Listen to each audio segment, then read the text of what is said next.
Hi. That sounds bad. It's a lot. It's a lot. It's a lot. You know, you know. Hey guys, welcome to my channel. Welcome back or welcome to. Today we're going to be talking about my favorite books that I read last year, which is 2021. I read a lot of books last year, so I picked out some of my favorites. Some of them are fantasy, some of them are fiction. Kind of ranges. I hope you watch this and you kind of hear maybe some new books and try them out, read them, give them a try, you know? I just kind of picked books that I thought were really good, that I read and enjoyed. You probably heard of most of them, but you know, whatever. I follow the trends. I'll try not to spoil the books that I'm going to talk about, but I will, if I do, I will put a warning. Okay, cool. So the first book I'm going to talk about today is actually a fictional book, and it is Slaughterhouse-Five by Kurt Vonnegut. I hope I'm saying that right. So a little bit about this book. It kind of makes no sense. It's one of those books where it's kind of about the war. It's kind of like an anti-war book, but it doesn't specifically say it is one. So it's pretty much following this guy's life, Billy Pilgrim, through pretty much World War II, before and a little bit after and in between, and it jumps around a lot for this guy's life. But it was a really interesting read. It's completely different from anything I've ever read before, because it is so funny, it is so horrible. It makes you want to like cry but laugh at the same time. It's a lot. So you feel bad for this guy, you feel bad for other people. You know, it's a lot. It's fictional, but still it's a lot. I will, as always, I'll be putting the links for all these books, the Goodreads links, in the description so you guys can check them out after. But yeah, this one is a really good book. I give it 10 out of 10 stars because it's a short read. It's 215 pages long, so it's a short read, at least for me. It's an easy read. It's nothing too fancy. I like on the back, there's actually a quote that I think really describes this book really well. "Splendid art, a funny book at which you are not permitted to laugh, a sad book without tears." And I think that really, yeah. This book is really good. It made me think a lot after like finishing it. I just was like, wow, what just happened? You know, there is just a lot to think about. It was a really good book. I definitely recommend it. You know, give it a try. It's a short read. It's an easy read, so it's not going to hurt you. The next book I'm going to talk about is Where the Crawdads Sing. I know, this is another fiction book. I wanted to read it because Ruby Granger, I'll link her channel below, but she talked about it in one of her videos and how good of a book it is. And I saw it at Costco's and I was like, all right, I gotta pick it up. So yeah, Where the Crawdads Sing. If you don't really know what it is, it's basically about, in this quiet town in North Carolina, there's this like marsh girl. So she kind of lives in the swamps like area, kind of away from the small town. And everyone just thinks she's really weird. She's really just misunderstood. Really, like, this takes you through her life from when she grew up as a kid and just her horrible life that she's had, being totally, you know, pushed to the side because of who she is and how she grew up. This really good-looking, popular kind of kid from the town takes an interest in her because, you know, it's like, oh, she's this, really says on the back, like, her wild beauty, you know. So he's like, oh, wow, you know. So he takes an interest in her, and so does another guy. You'll quickly realize which guy is actually there for her and which one's not. So it pretty much takes you through her first time falling in love and meeting guys and having these social interactions, because that's just not a thing she would do. She spent her whole childhood just in the marsh with animals and trees, and so she's really she just likes nature. She just likes being outside, and she's not really one for people. She's not really a people person, so it's really hard to gain her trust. So yeah, you follow her as she opens up to these two boys, and there's a lot of stuff going on, and you pretty much realize quickly that there's a murder mystery, and she is the prime suspect all of a sudden. So you are going through this book, hearing these other people saying she's the murderer, and she's trying to prove her innocence, and it's a really good book. I didn't think I would like it, because when I heard like murder mystery, I'm like, okay, not really into that. But the way they did this, it was really good. I read this book during the summertime, so it was actually really cool. I'd get to read it like outside, and reading about the marsh and the trees and the animals and the insects, and just the way nature is described in this is so pretty, because it's described from the main girl Kaya's view. It's definitely a really good book. Again, it's another book where I finished and I was like, wow. There's poems throughout the book, and the last poem at the end really, yeah, it was a lot reading this book, but it was so good. And I feel like every summer now I'm gonna be going back to this book, because it has that summer vibe and such good characters, nature. I definitely rate this book 10 out of 10. Definitely recommend, 100%. So this next book this next book that I'm going to talk about is the 5th kind of book of a series, but you'll understand when I show you. But don't hate me on this. I am late to this series, okay? I only read the first series like a year ago. So I read Midnight Sun by Stephanie Meyer, which, if you don't know, this is basically Twilight, the first book, but from Edward's, the guy, Pav. So I know. If you haven't read Twilight, you should, because it's actually really good. Like, I think it's a really good series. The movies were, the books were really good. That's what I was told. I first watched the movies like 2 years ago for the first time, and then I was told you have to read the books. So I did, and they were really good. And then I saw this one, Midnight Sun, which is the first book, same first book, but rewritten in Edward's Pav. And you might think that's dumb, and why the hell would you make another book? But it's actually really good. Hearing more about the Cullen family and like vampires in this world that Stephanie Meyer has created was so good. Like, I thought it would be a play-by-play of like exactly what happened, but just replace the thoughts with Edward.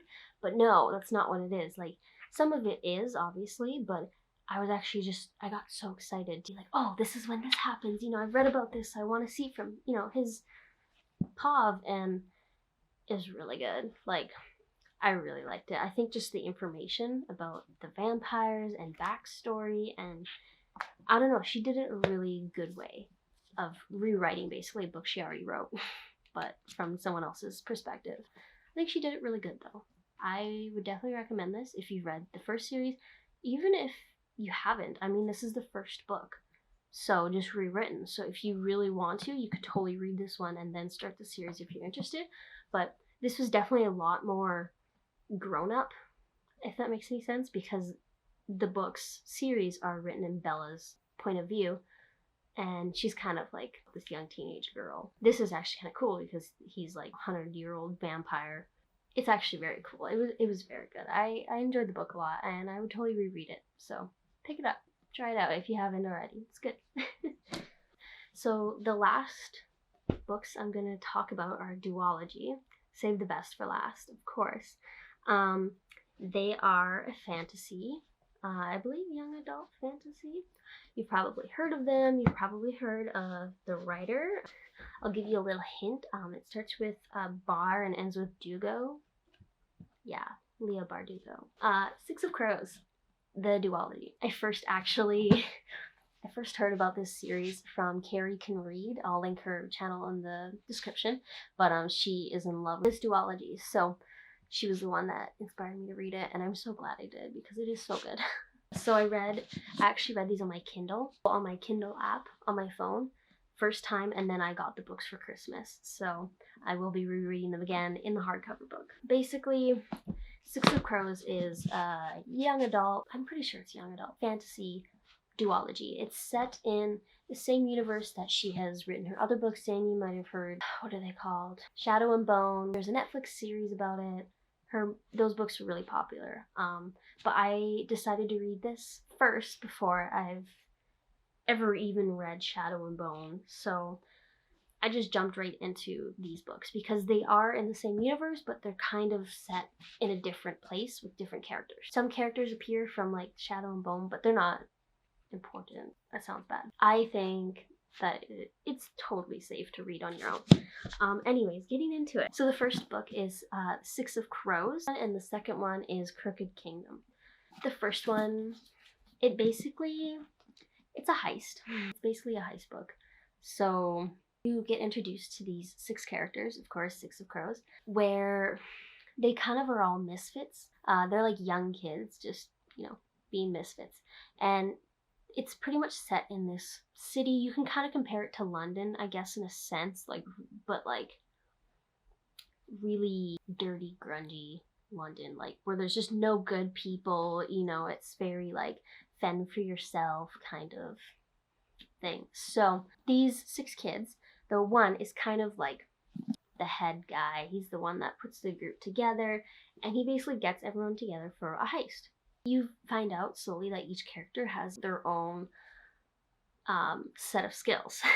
There is obviously the fantasy part in this where one of the characters is Grisha. If you don't know what that means, it's basically they have kind of magical powers. You're born with it, but there's different types of magic you can get, and this girl is a heart render, which means she can control the body, the emotions, the heart, so she can stop your heart basically, or she can seduce people easily by increasing their heart rate and whatnot. So they have a heist that they need to do, and they are going to get lots of money if they complete this heist. The book basically just follows them when they do it, things that go wrong, and it is hilariously funny. I really love this book. The characters are just what makes it chef's kiss. She really wrote great characters, Leah Bardugo. Just their banter, and you slowly find out that they kind of have history, some of them are complete strangers, but they're all, together on this mission that is going to get them lots of money, and they each want the money for their own thing. Usual kind of heist team. The banter in this is so funny. The characters, the way they interact. There's some love, love stories, not love triangles, but love in this book between some of them. Just the connections and the characters are really amazing. I would definitely recommend this book. I was I don't know about it because heist books never really read one, not really into it, but it is really good. The characters make it so good. Go wrong, and they have to change plans, and there's just so many things, so many hidden motives of people in the group, and it's just a lot, and you love the characters, and then they're fighting and you hate it and you're sad, but you just want them to get closer together. It's really good. It was kind of hard to get into. The first chapter was what is this? But once you get into it, you get into it. I could not stop reading it. And then I got to the end and I was like, oh my gosh. So then I picked up the second one. And then same thing with this one. Yes, definitely read this. I will put the link in the description as always. You can check it out. So that was the first book in the duology. I will talk about the second one. I'll try not to spoil much. The second one is basically, without spoiling it, something happens in the first, and then the second one's pretty much getting revenge and getting, payback kind of thing, because everything doesn't go as planned in this one. So they are back again. This book takes place I think a few days after this one ends. Again, the characters just get even more in depth. You learn more about them.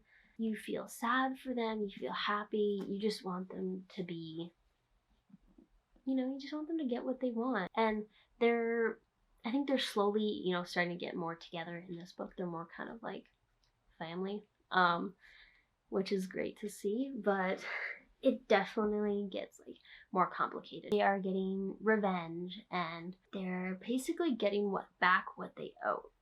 Kind of satisfying to read, because each character has their own motive, and it's really, really good book.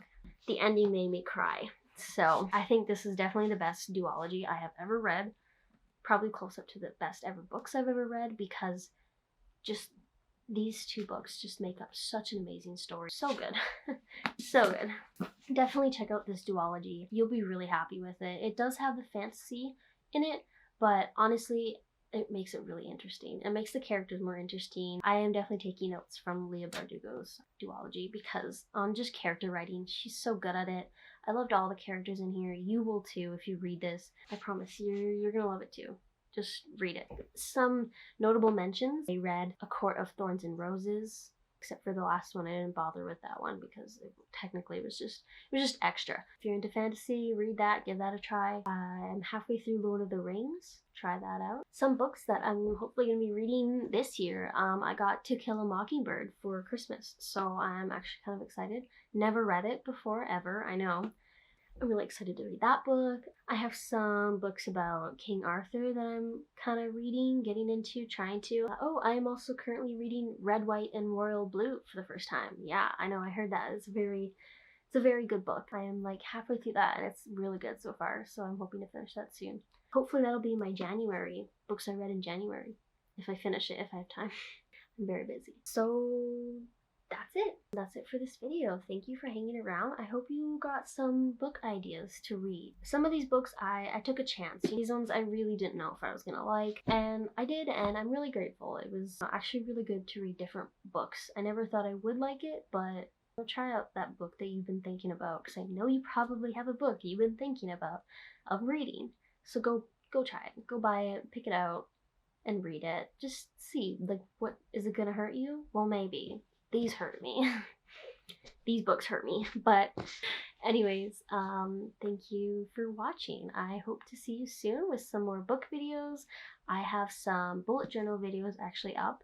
I'll link those too, probably at the end, if you want to go check those out. But yeah, I'll be making some more videos. So thanks for hanging out and watching, talking about books.